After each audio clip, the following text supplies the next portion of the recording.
अपनी उम्मत को खड़ा कर गए, तो अब जो भी उतार चढ़ाव आने हैं और उरूज व ज़वाल आने हैं इस उम्मत पर, तो उम्मत तो होगी ना। यानी जब ज़वाल भी आएगा, जैसा कि इस वक्त आया हुआ है, इन्हितात का भी वक्त होगा, तो एक उम्मत तो पाई जाएगी ना। तो इस उम्मत को जिन लोगों ने फिर उठाना है और खड़ा करना है, ख़ास इस पॉइंट से, इस पहलू से, उनको अपनी मुमासलत मक्के के इब्तिदाई दिनों के साथ नहीं देखनी।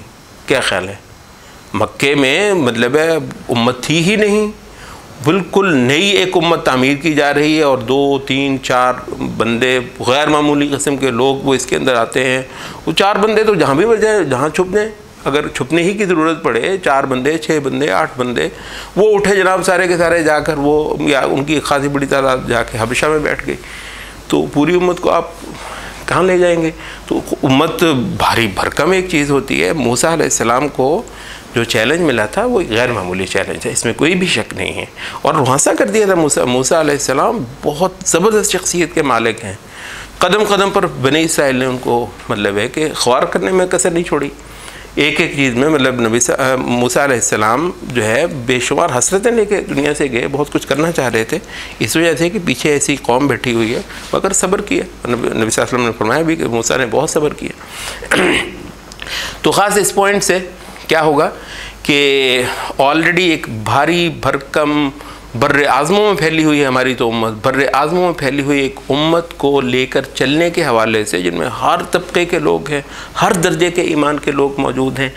इन लोगों को चलाना और इनको कुछ रास्ते गुजारना और वक्त के फ़िरौनों के साथ भिड़ना, ठीक है, और जुल्म की क़ुव्वतों से इनको रिहाई और निजात दिलवाना और इनको जिहाद के रास्ते पर लगाना और इनको रिकन्स्ट्रक्शन जो है इनकी और एक तामीर नौ मिल्लत की उस अमल से इनको गुजारना, इस ख़ास हवाले से बहुत ज़्यादा आपको अपनी ममासलत मिलेगी मूसा अलैहिस्सलाम के इस क़िस्से के साथ।